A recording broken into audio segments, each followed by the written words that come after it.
Good morning student, how are you? I hope आप सभी अच्छे होंगे। और पीछे के जितने भी वीडियो हैं उन वीडियो को ज़रूर आपने देखा होगा।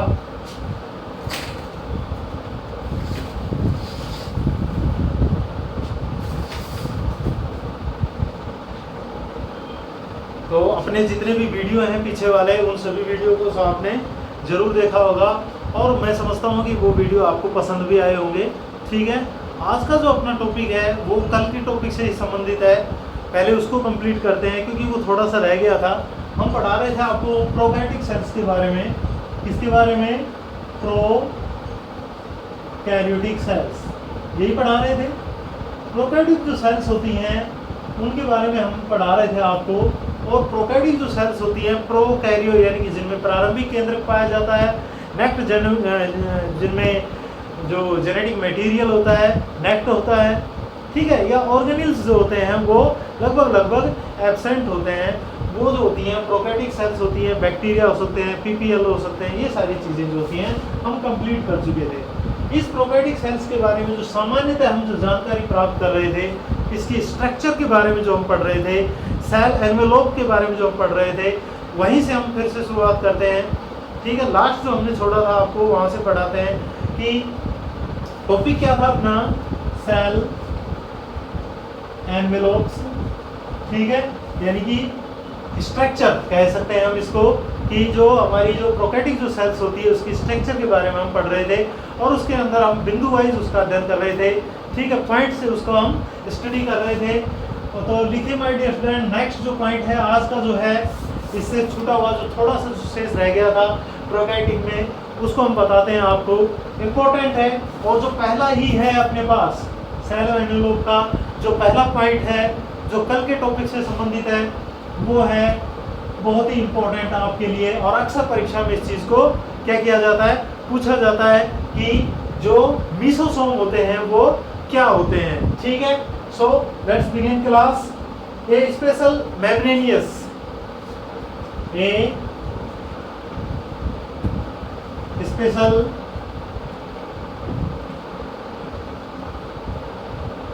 मेम्ब्रेनियस यानी कि एक झिल्लीनुमा स्ट्रक्चर जो कि किससे उत्पन्न हो रही है, मेम्ब्रेन से उत्पन्न हो रही है। मेम्ब्रेनियस स्ट्रक्चर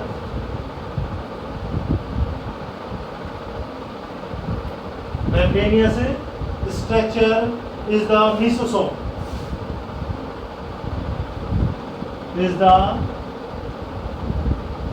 मीसोसोम, ध्यान रखना, a special membranous structure is the mesosome. एक विशेष प्रकार की प्रोकैरियोटिक सेल्स के अंदर क्या पाई जाती है, स्ट्रक्चर पाई जाती है, जिस स्ट्रक्चर को हम क्या कहते हैं, मीसोसोम कहते हैं। क्या कहते हैं? मीसोसोम कहते हैं। विच इज फॉर्म्ड बाय, ये किसके द्वारा बनती है, which is formed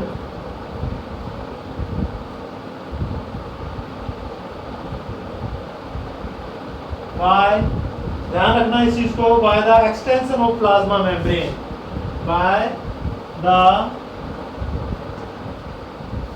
extension of plasma membrane, extension of plasma membrane into the cell। ठीक है, गौर कीजिए, चित्र को ध्यान कीजिए, रिमाइंड कीजिए अपने आप को कि हमने एक डायग्राम बनाया था और उस डायग्राम के अंदर की जो स्ट्रक्चर थी उसके अंदर ये हमारी क्या थी, सेल मेम्ब्रेन थी प्रोकैरियोटिक सेल से संबंधित। उसके बाद सेल वॉल आती है और फिर ग्लाइकोकैलिक्स का एक चौड़ा स्तर आ जाता है। यही है ध्यान आपको, ये सबसे बाहरी स्तर क्या कहलाता है, ग्लाइकोकैलिक्स कहलाता है। अगर ये ढीला आच्छादित है, अगर मान लीजिए लूज स्थित है, तो इसे हम क्या कहेंगे, स्माइल लेयर कहेंगे। और अगर ये टाइट है, सॉलिड है, ठीक है, तो ऐसी स्थिति में इसको हम क्या कह देते हैं, कैप्सूल कह देते हैं। क्या बोलते हैं इसको, कैप्सूल कह देते हैं। तो माय डियर स्टूडेंट, ये चीज हम पहले पढ़ चुके हैं। ओके, इस चीज को हम पहले पढ़ चुके हैं। आज जो हम पढ़ा रहे हैं आपको वो इसी प्रोकैरियोटिक से संबंधित एक बहुत ही इंपॉर्टेंट चीज पढ़ा रहे हैं, वो है मीसोसोम।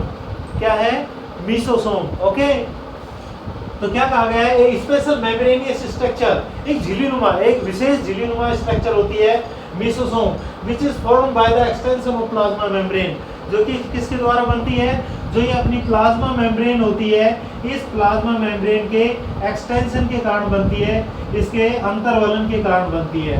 भीतर की ओर क्या हो जाती है, ये अंतर्वलित हो जाती है और इस तरह से बनने वाली जो स्ट्रक्चर होती हैं, ये स्ट्रक्चर क्या कहलाती हैं, ये कहलाती हैं मीसोसोम। क्या कहलाती हैं, मीसोसोम कहलाती हैं। ठीक है, ये मीसोसोम जो होती हैं क्या कार्य करती हैं, इसके बारे में अगर हम चर्चा करें तो ये मीसोसोम जो होती हैं ये काम क्या करती हैं। ठीक है, इसके नीचे लिख सकते हैं कि ये किन किन चीज़ों में हेल्प कर सकती हैं, क्या क्या कार्य कर सकती हैं, जो कि प्लाज्मा मेम्ब्रेन के एक्सटेंशन से बनी हुई हैं। They help in cell wall formation, पहली बार दे हेल्प इन जो सेल वॉल होती है अपनी, सेल वॉल फॉर्मेशन, पहली बार। ठीक है, ये मीसोसोम का कार्य है। समझ गए क्या काम करती हैं, सेल वॉल फॉर्मेशन, यानी कि सेल वॉल जो होती है उसके निर्माण में काम आती है ये स्ट्रक्चर, कौन सी, मीसोसोम। अगर दूसरे कार्य की बात करें, दूसरा कार्य हो सकता है दे ऑल्सो हेल्प इन रेस्पिरेशन, बहुत इंपॉर्टेंट है। दे ऑल्सो हेल्प इन किसमें, रेस्पिरेशन। ओके, यानी कि जो प्रोकैरियोटिक जो सेल्स होती हैं उनमें जो श्वसन के लिए जो जिम्मेदार जो अंग होता है, my dear student, prokaryotic cells के अंदर आपसे पूछ लीजिए कि प्रोकैरियोटिक जो सेल्स होती हैं उनमें श्वसन की जो प्रोसेस होती है उसको कंप्लीट करने की जिम्मेदारी जिस अंग की होती है वो होता है mesosome.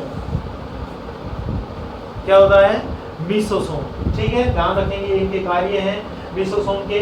They help in cell wall formation, they also help in respiration. या इसके अलावा और भी कार्य होते हैं जो मैं नोट नहीं करवा रहा हूँ, वो होता है DNA replication, distribution of daughter cells.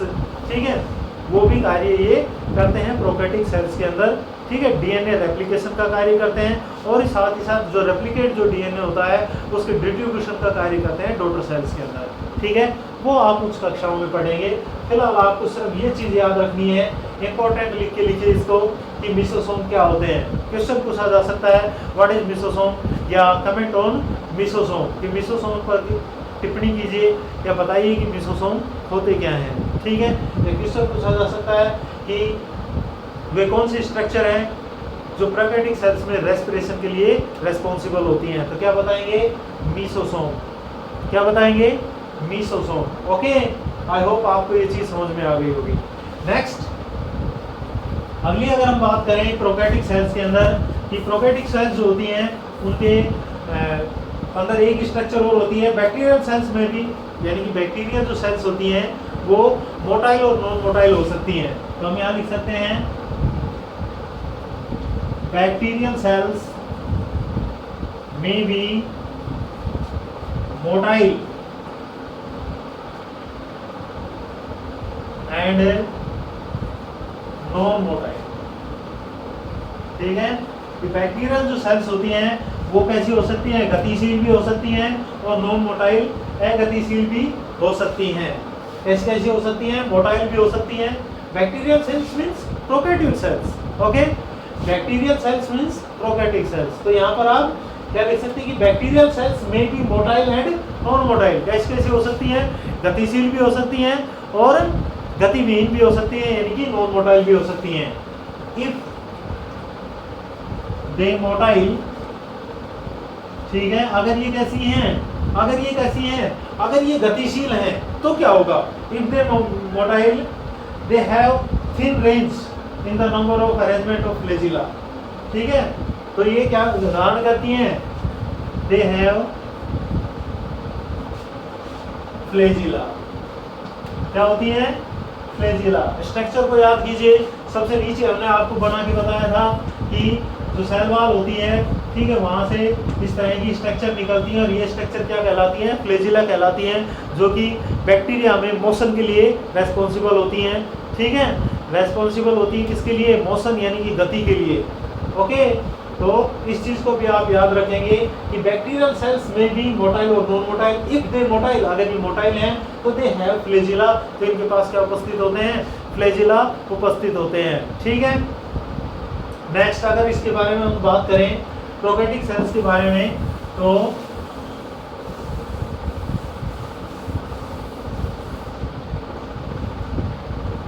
वो है राइबोसोम से संबंधित, कि प्रोकैरियोटिक जो सेल्स होती हैं उनके अंदर क्या पाए जाते हैं, राइबोसोम पाए जाते हैं। क्या पाए जाते हैं, राइबोसोम पाए जाते हैं।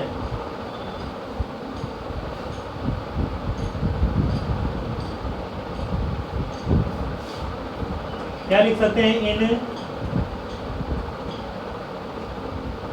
प्रोकैरियोटिक सेल्स, इन prokaryotic cells ribosome, ribosome associated होते हैं, किसके साथ, राइबोसोम एसोसिएटेड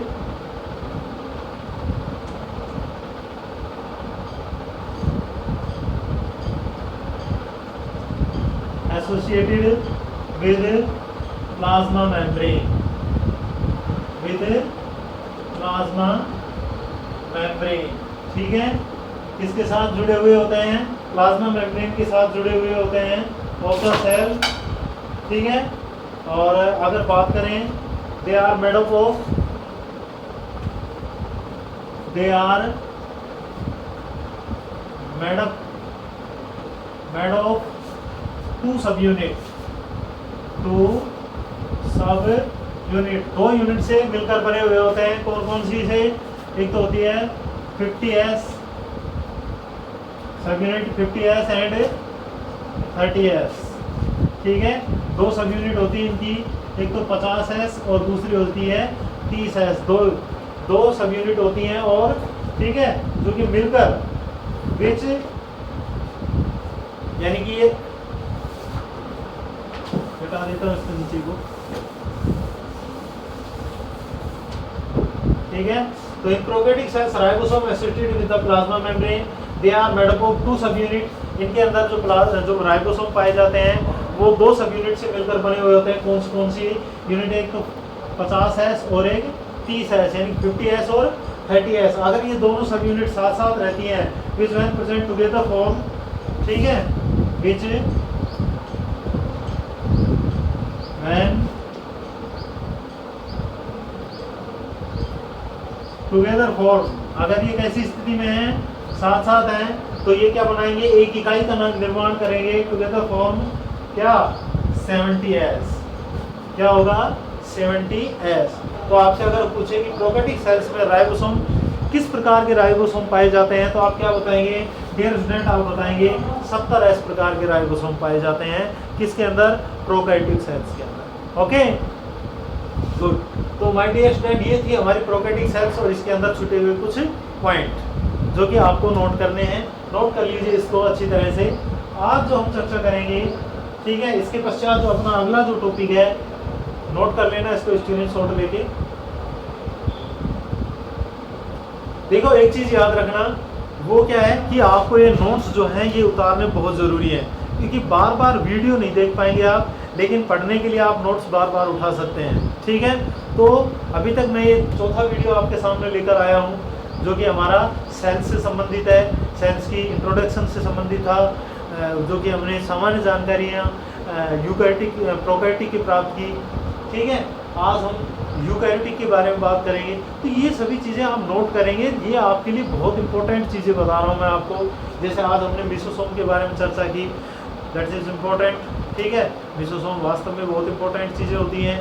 प्रोकैरियोटिक सेल्स जो होती हैं उनके बारे में हमने उनकी स्ट्रक्चर के बारे में अध्ययन किया, वो भी आपके लिए इम्पोर्टेंट है।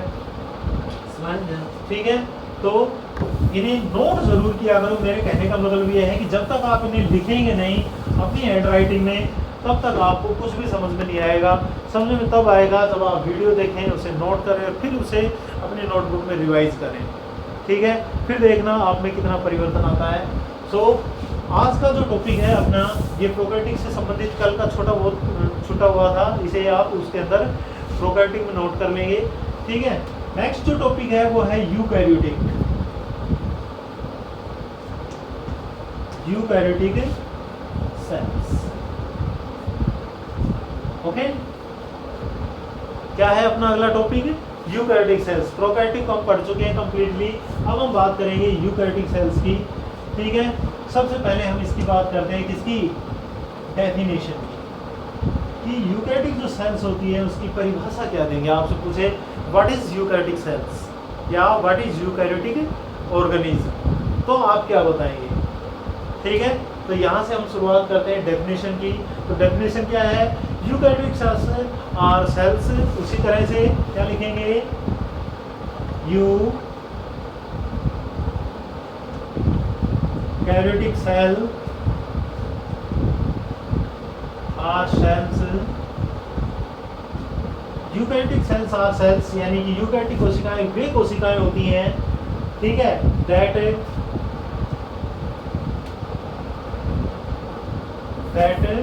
कंटेन, जो धारण करती हैं क्या क्या, न्यूक्लियस एंड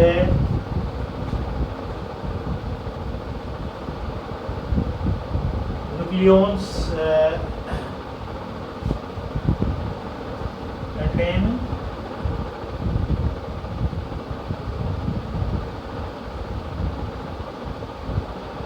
न्यूक्लियस, ठीक है, न्यूक्लियस जो होती हैं उनको क्या करती हैं, ये धारण करती हैं। ओके, तो हम क्या सकते हैं परिभाषा, सॉरी न्यूक्लियस ऑर्गेनेल्स, सॉरी, ठीक है,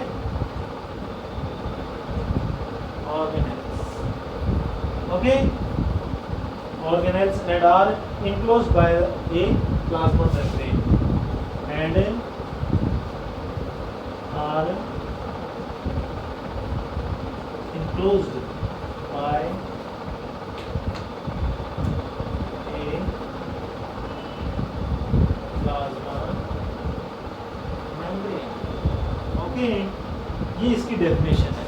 क्या कहती है डेफिनेशन कि eukaryotic cells are cells that contain nucleus, जिसके अंदर क्या होता है, एक न्यूक्लियस होता है, एक केंद्रक होता है। यहाँ पर आप वेल डेवलप्ड न्यूक्लियस भी लिख सकते हैं, ठीक है, contain well developed nucleus and organelles, organelles का मतलब होता है कोशिका, ठीक है, and are enclosed by a plasma membrane, और जो कि जितने भी न्यूक्लियस हैं, ठीक है, न्यूक्लियस तो किसमें था, प्रोकैरियोटिक में भी था, लेकिन वहाँ क्या नहीं थे, ऑर्गेनेल्स नहीं थे, यानी कि कोशिकांग नहीं थे, ठीक है।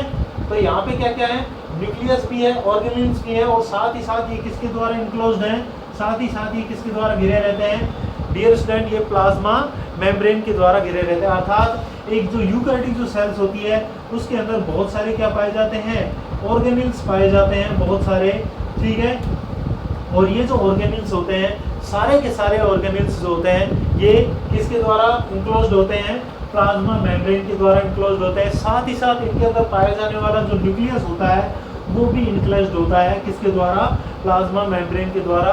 एक कला झिल्ली होती है उसके अंदर, ठीक है। अर्थात कह सकते हैं कि यहाँ पे केंद्रक जो होता है वो वेल डेवलप्ड होता है। कैसा होता है, वेल डेवलप्ड होता है, और कैसा होता है, enclosed by the nucleus membrane, और जिसके चारों ओर क्या पाई जाती है, न्यूक्लियस मेम्ब्रेन उपस्थित होती है। इस तरह की जो सेल्स होती हैं वो क्या कहलाती हैं, यूकैरियोटिक सेल्स कहलाती हैं। ये परिभाषा इसे नोट कर लीजिए।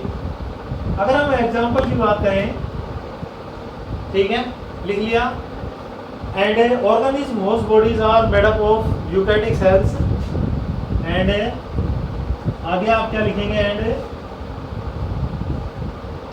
ऑर्गेनिज्म, ठीक है, वे कौन से, वे जी and organism whose bodies are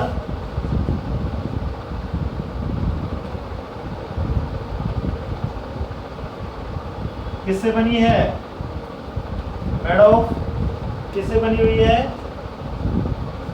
made up of, बताइए, यूकैरियोटिक सेल्स,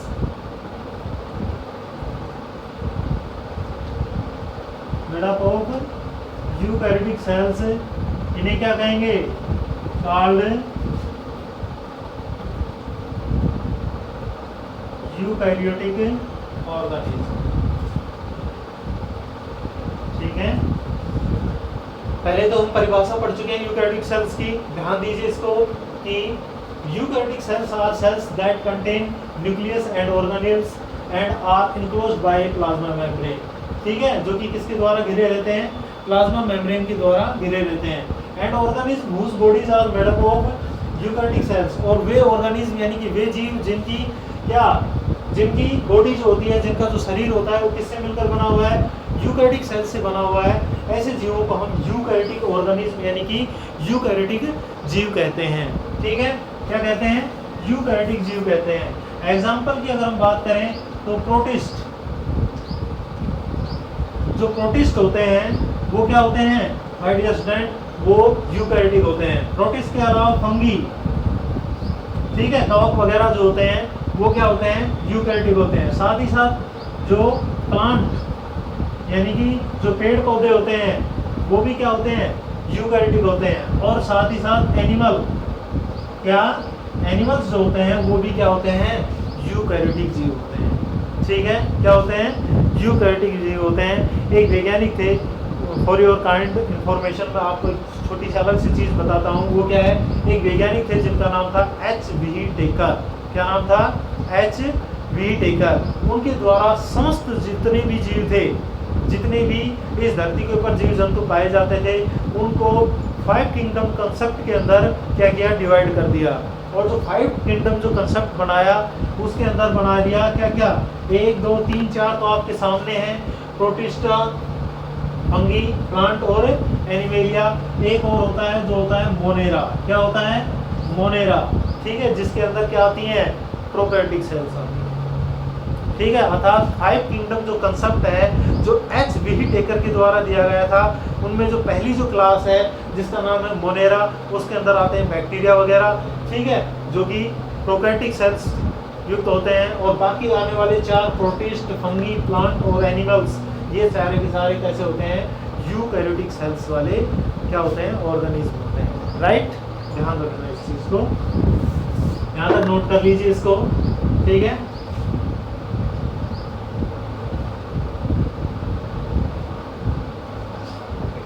बता देता हूँ।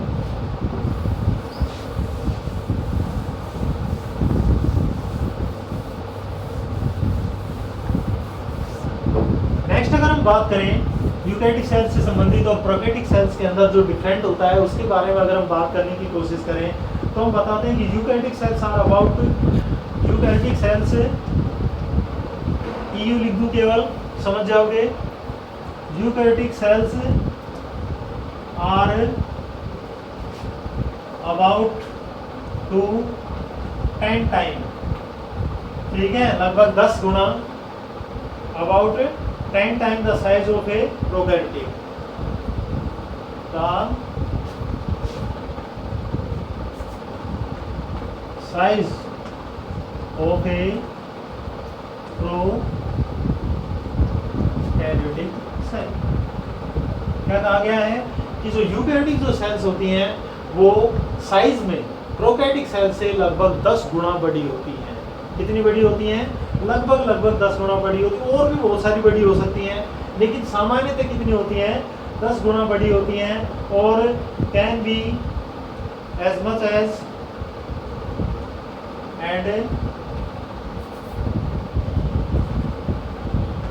Can be as much as 100 time या 1000 टाइम, कितनी, can be as much as 1000 times greater in volume, greater in volume, यानी कि आयतन में लगभग 1000 गुना बड़ी होती है। किससे, प्रोकैरियोटिक सेल से। कौन सी कोशिकाएं, यूकैरियोटिक कोशिकाएं। ठीक है, इस लाइन को समझ गए होंगे। Eukaryotic cells are about to 10 times the size of a prokaryotic cells and can be as much as 1000 time greater in volume. Okay, बहुत अच्छी बात है कि आप इन चीज़ों को, ये तो है इनके बारे में सामान्य जानकारी। अब इसके बाद नेक्स्ट अगर हम बात करें यूकैरियोटिक जो सेल्स होती हैं, ठीक है, उसमें हमने 2 चीज़ें पढ़ी हैं। प्रकारों की बात करें तो यूकैरियोटिक सेल्स जो होती है वो फंगी में भी पाई जाती हैं, प्रोटिस्टा में भी पाई जाती हैं, प्लांट में भी पाई जाती हैं, एनिमल्स में भी पाई जाती हैं। तो यहाँ मोस्टली प्लांट और जो एनिमल्स हैं वो ज़्यादा हमारे लिए इम्पोर्टेंट रखते हैं। तो नेक्स्ट हम क्या नोट कर सकते हैं, इनकी सिमिलरिटी के बारे में हम क्या कर सकते हैं, क्या कह सकते हैं कि all eukaryotic cells are not identical, all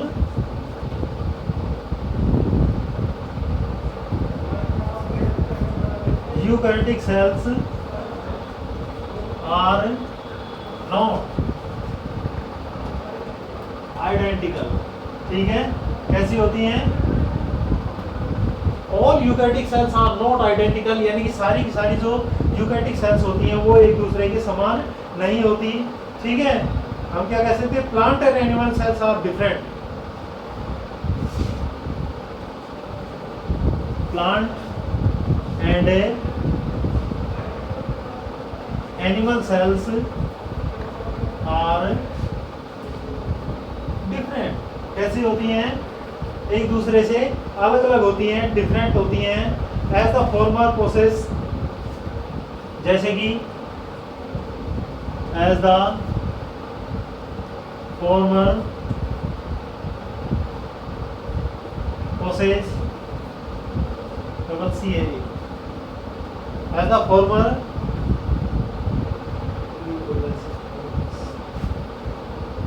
double S ही आएगा, POSSESS। ठीक है, former process cell wall plastid लॉगजेनिक कहा जाता है, and a large central vocals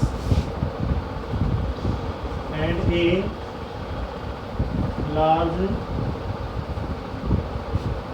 centre vacuole. ठीक है, लार्ज सेंट्रल जो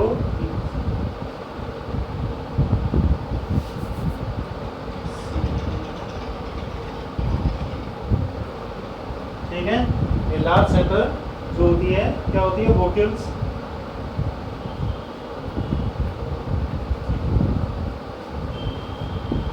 which are absent in animals। हाँ, समझे इस लाइन को? क्या कहा गया कि all eukaryotic cells are not identical, यानी कि सारी की सारी यूकैरियोटिक कोशिकाएं एक दूसरे के बराबर नहीं होती है। ऐसे plant and animal cells are different. Plant और एनिमल सेल्स होती हैं वो एक दूसरे से क्या होती हैं? अलग अलग होती हैं। As the former process cell wall plastid and a large central vacuoles which are absent in the animal cells. ठीक है, यानी कि जो प्लांट जो सेल्स होती है उनके अंदर क्या क्या पाया जाता है? एक तो कोशिका भित्ति उपस्थित होती है, दूसरी चीज उनमें क्या होते हैं? लवक प्लास्टिड उपस्थित होते हैं, साथ ही साथ एक लार्ज सेंट्रल वोक्यूल्स यानी कि रिक्तिका पाई जाती है। ये सारी की सारी चीजें किसमें एब्सेंट होती हैं? एनिमल्स में नहीं पाई जाती है। तो डिफरेंट हो गया ना कि प्लांट में क्या क्या उपस्थित है? प्लांट में क्या क्या उपस्थित है? सेल वॉल है, प्लास्टिड है और वोक्यूल्स है, जो कि किसमें एब्सेंट होती हैं? एनिमल्स में एब्सेंट होती है। किसमें एब्सेंट होती है? एनिमल्स में एब्सेंट होती है। ठीक है, on the other hand, on the other word, यदि हम दूसरी बात करें, ऑन द अदर हैंड, दूसरे शब्दों में अगर हम बात करें तो क्या कह सकते हैं कि एनिमल सेल्स हैव सेंट्रियो।